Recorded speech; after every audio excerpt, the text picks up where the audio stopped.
आइ रामायण के दू लाइन सुनाबे के इच्छा भेल।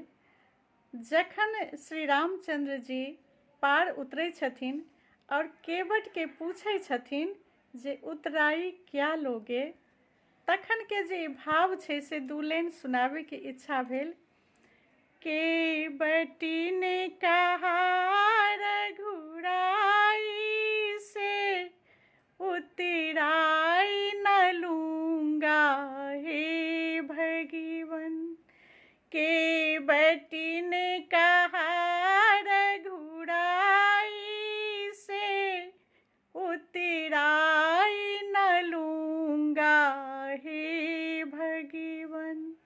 मैं नदी नालिका केवटी हूँ, मैं नदी नालिका केवटी हूँ, तुम भव सागर के मालिक हो। मैं नदी नालिका केवटी हूँ, तुम भव सागर के मालिक हो।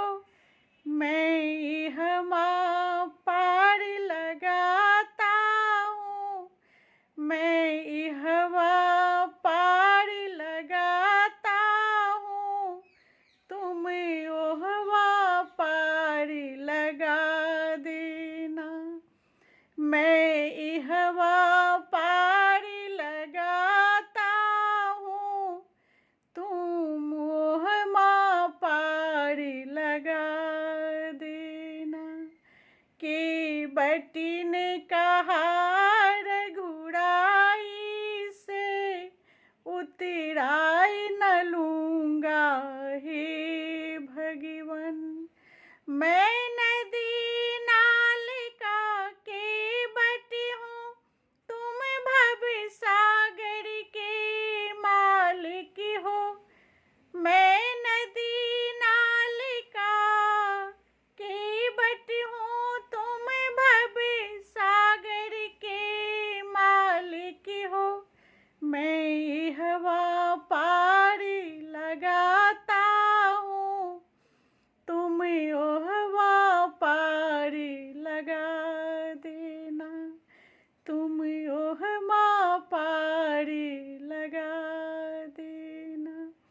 बहुत सुंदर भाव छन सब ई केवट के श्री रामचंद्र जी के साथ में। और रामायण के जतिक लाइन छे ओई लाइन में बहुत बहुत सुंदर भाव छे, लेकिन श्री राम जी और केवट जी के जे भाव छे से बहुत सुंदर छे।